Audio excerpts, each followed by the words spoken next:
ખેતર એકદમ સાફ હતું. ખેતરમાં થોડું થોડું ઘાસ ઉગી ગયું હતું. ખેતરનો કૂવો બહુ મોટો હતો. મેં ખેતર ખેડવાનું શરૂ કર્યું, પરંતુ વધારે સમય તે મારી સામે ટકી ન શકી. મારું ગામ પાલતાણા છે. આજે મારી પત્ની તેના પિયર ગઈ હતી. અચાનક મારી વેવાણ મારા ઘરે આવી. મને મારી વેવાણનો ઈરાદો આજે બરાબર લાગતો નહોતો. હું જાણતો હતો આજે કાંઈ ને કાંઈ અલગ થવાનું છે. મિત્રો, મારું નામ રાજુ છે અને હું પાલતાણામાં રહું છું. મારી ઉંમર 47 વર્ષની છે અને મારી છોકરીની ઉંમર 22 વર્ષની છે. હમણાં 4 મહિના પહેલા તેના લગ્ન થયા છે. દીકરીના લગ્ન વખતે મને મારી વેવાણ ખૂબ જ ગમી ગઈ હતી. એકદમ દેખાવડી હતી.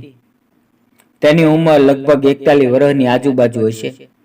તે એકદમ ગોરી અને ખૂબ જ સુંદર હતી. તેને પોતાની મોટી મોટી દૂધની ડેરી પણ હતી.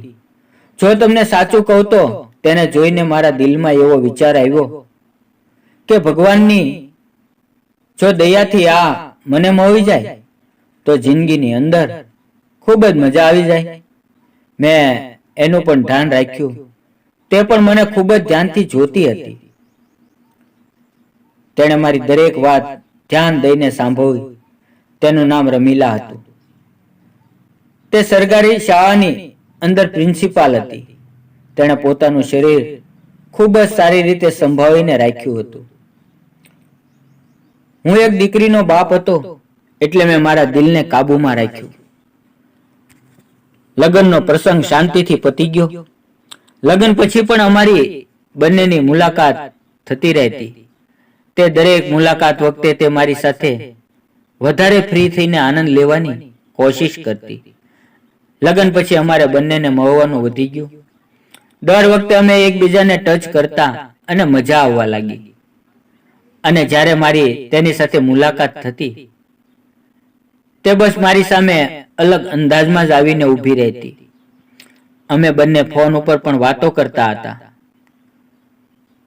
ફોનમાં જ મારું આટલી ઉંમરે પાણી જતું. તે ફોન ઉપર મને તેના પતિની વિશે વાત કરતી. તે મને કહેતી કે જ્યારથી મારા પતિનું અવસાન થયું છે ને અને તે આ દુનિયા છોડીને ગયા છે ત્યારથી મારી જિંદગી કચ્છના રણ જેવી થઈ ગઈ છે. પરંતુ તેને જોઈને મને એવું બિલકુલ લાગતું નહોતું કે તે એક વિધવાની જિંદગી જીવતી હશે. તે હંમેશા મારું ધ્યાન તેની તરફ ખેંચવાની કોશિશ કરતી. એવું પણ નહોતું કે હું તેને પસંદ નહોતો કરતો. હું તો તેને જ્યારથી મેં પહેલી વાર જોઈ ત્યારથી પસંદ કરતો હતો અને તેનો દીવાનો થઈ ગયો હતો. આવી રીતે અમે એકબીજાની નજીક આવતા ગયા. હું મનમાં ને મનમાં તેને પ્રેમ કરવા લાગ્યો. પરંતુ અમારો સંબંધ એવો હતો ને કે અમે બંને છુપાઈને પણ કંઈ કરી નહોતા શકતા. કારણ કે જો કોઈને પણ આની ખબર પડે ને તો સીધી અસર મારી છોકરીના જીવન ઉપર પડે. પરંતુ ગયા મહિને તે મારા ઘરે આવી. તે એકલી જ આવી હતી અને આજે મારી પત્ની થોડા કામને લીધે પોતાના પિયર ગઈ હતી. હું ઘરે એકલો હતો. તેને જોઈને હું આશ્ચર્યચકિત થઈ ગયો, પરંતુ ખુશ પણ એટલો જ થયો. મેં તેને બેસવા માટે કહ્યું. બ્લુ કલરની સાડીની અંદર તે ખૂબ જ સુંદર લાગી રહી હતી.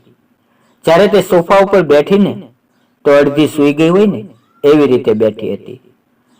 તેની સાડીનો પાલવ અચાનક નીચે પડી ગયો અને તે જોઈને મારું થઈ ગયું. હું 2 ગ્લાસ શરબત લાવ્યો. 1 ગ્લાસ એને પકડાવી દીધો અને તેની સામે બેસી ગયો અને પછી અમે બંને વાતો કરવા લાગ્યા. પરંતુ મિત્રો, મારું ધ્યાન વારંવાર દૂધની ડેરીએ જતું. તે પણ જાણતી હતી કે હું શું જોઈ રહ્યો છું, પરંતુ તે પણ આ વાતની મજા લઈ રહી હતી. વાતો કરતા કરતા તેણે કહ્યું, શું તમારા ઘરમાં મહેમાનોને બસ શરબત જ આપવામાં આવે છે? મેં કહ્યું, તમે હુકમ તો કરો કે તમારે શું લેવું છે. તમે શું લેવાનું પસંદ કરશો? ઘરની અંદર બધું જ છે. તો તેણે કહ્યું, વોડકા કે બીજું કોઈ ડ્રિંક છે? મેં કહ્યું, હા બિલકુલ છે. હું ઊભો થયો અને વોડકાની બોટલ અને વેફર લઈને પાછો આવ્યો. પહેલો પેગ તેણે એવી રીતે પીધો જાણે એને ખૂબ જ તરસ લાગી હોય. પછી 2-3 પેક લગાવીને તે બોલી, તમે આટલા દૂર કેમ બેઠા છો? પાસે આવી જાઓ. મેં કહ્યું, ના ના, હું અહીંયા ઠીક છું, પરંતુ હું ઠીક નથી. એમ બોલીને મને બાજુમાં બેસવા માટે તેણે જગ્યા બનાવી દીધી. તેનો રૂમાલ નીચે પડી ગયો અને રૂમાલ લેવા માટે નીચે નમીને ત્યારે તેની આંખો મારા ચહેરા પર પડી. તેણે મને કહ્યું, વેવાઈ શું જુઓ છો? રાજુ સાહેબ. મેં જલ્દીથી મારી નજર બીજી તરફ ફેરવીને કહ્યું, કાંઈ નહીં. ત્યારે વેવાણ કહેવા લાગી, તમે ખૂબ જ શરમાવો છો. જો તમારે જોવાની ઈચ્છા હોય ને તો આરામથી મારી પાસે આવીને બેસો અને શાંતિથી મારા દૂધની ડેરીઓ જુઓ. મને જરા પણ ખોટું નહીં લાગે. હવે તેની વાત સાંભળીને મારા શરીરની અંદર વીજળી દોડવા લાગી. હું મનમાં અને મનમાં વિચારવા લાગ્યો કે આજે વેવાણ શું કરવા માટે આવી છે. મેં તેની વાત ઉપર ધ્યાન ન આપ્યું. એટલા માટે તે પોતાની જગ્યાએથી ઊભી થઈને મારી પાસે આવીને બેસી ગઈ અને મને કહેવા લાગી કે, શું તમને તમારી પત્નીથી થાક નથી લાગતો? જુઓ વેવાય, હું તમને સાચું કહું ને તો જ્યારથી મેં તમને જોયા છે ત્યારથી હું તમારા ઉપર ફિદા થઈ ગઈ છું. હું જાણું છું કે તમારી પત્ની આજે બહાર ગઈ છે. મેં તેને કહ્યું, તમને કઈ રીતે ખબર પડી કે મારી પત્ની આજે ઘરે નથી? તો વેવાણ કહેવા લાગી કે તમારી દીકરી પોતાની મા સાથે ફોન ઉપર વાત કરી રહી હતી. એટલે આ બધું મેં સાંભળ્યું હતું અને મેં વિચાર્યું કે આજે વેવાઈના ઘરે જઈને મોજ કરીએ અને પાર્ટી કરીએ. અને વેવાય, મને પીવાનો ખૂબ જ શોખ છે. આજે સમય પણ છે. હું આજે ખુલીને આનંદ કરવા માંગુ છું. હું એ પણ જાણું છું કે તમે મને પસંદ કરો છો. શું તમે મારો સાથ આપશો? મારો જીવ તાવે ચોંટી ગયો. મેં ખૂબ જ મુશ્કેલીથી જવાબ આપ્યો, હું તમારી સાથે આવું કેમ કરી શકું? તે ઝડપથી બોલી, હું શું વાત કરું છું અને તમે કેવી રીતે વાત કરો છો? જો તમારી ઈચ્છા ન હોય તો બોલો, કરવું હોય તો કરી લો, નહીતર હું જતી રહું. મારું મન તેની સાથે મોજ કરવા માટે થનગનાટ કરી રહ્યું હતું. મેં તેને કહ્યું, મને પહેલેથી જ ખબર હોત ને તો હું બધી તૈયારી કરી રાખત. મને થોડી શરમ લાગે છે. તે કહેવા લાગી, અરે વેવાય, હું સ્ત્રી થઈને શરમાતી ન હોઉં તો તમે તો મર્દ છો. સાચું કહેજો. હું તમને આજે ખુલ્લી ઓફર આપું છું, તો તમે શું કરશો? માની જશો કે ના પાડશો? મેં કહ્યું, જુઓ રમીલાજી, તમારા જેવી સુંદર સ્ત્રીને તો કોઈ પાગલ માણસ જ ના પાડી શકે. મને મારી છોકરીની ચિંતા છે, નહીંતર અત્યારે તો મેં તમારી સાથે 2 રાઉન્ડ ખેંચી લીધા હોત. તો તેણે કહ્યું, વેવાય, હજી પણ મોડું થયું નથી. તેની વાત સાંભળીને ઊભો થયો અને તેને મારી બાહોમાં ભરી લીધી. તેણે કહ્યું, તમે જાણો છો, મારી નાનપણથી જ આદત રહી છે કે હું જે પણ વસ્તુ પસંદ કરું છું ને તેને ગમે તે રીતે મેળવીને જ રહું છું. મેં તેને કહ્યું, મને એ જણાવો કે મારા ઉપર તમારું દિલ ક્યારે આવી ગયું? ત્યારે વેવાણ કહેવા લાગી કે જ્યારે અમે સંબંધની વાત કરવા માટે તમારા ઘરે આવ્યા હતા અને મેં તમને પહેલી વાર જોયા ત્યારે મેં નક્કી કરી લીધું હતું કે હું તમારી સાથે ટ્રાય જરૂર કરીશ. મને તેની વાત સાંભળીને હસવું આવી ગયું. તેણે કહ્યું, શા માટે હસો છો? મેં કહ્યું, ખોટું તો નહીં લાગે ને? તો તે કહેવા લાગી, બિલકુલ નહીં.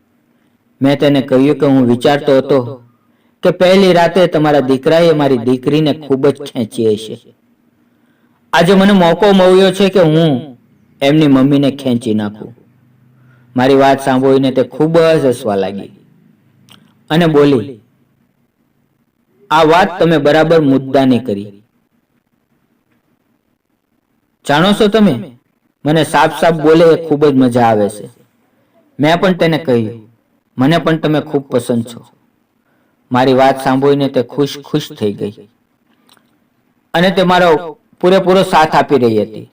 તે હસતા હસતા કહ્યું, જાણો છો વેવાઈ, જ્યારે લગ્નની પહેલી રાત હતી ત્યારે તેના રૂમમાંથી તમારી છોકરીનો ધીમો ધીમો અવાજ મને સંભળાતો હતો.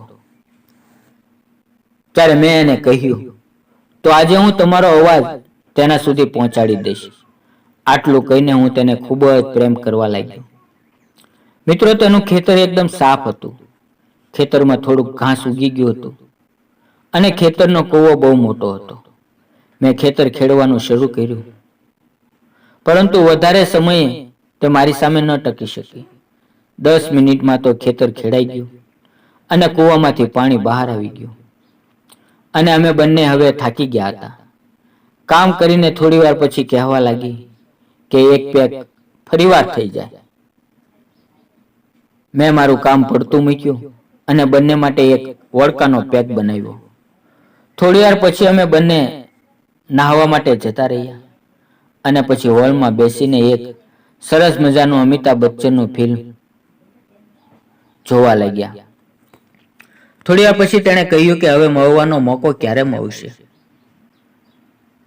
હવે મારી સાથે ક્યારે મુલાકાત કરશો?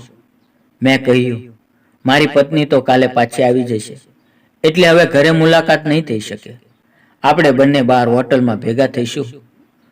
આવી રીતે અમારી લુપાછુપીની રમત શરૂ થઈ ગઈ અને આ રમત લાંબા સમય સુધી ચાલી.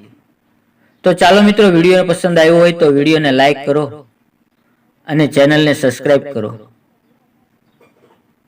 અને લાલ બટન નીચે છે દબાવવાનું ભૂલતા નહીં અને તમારા મિત્રોને શેર કરી દેજો.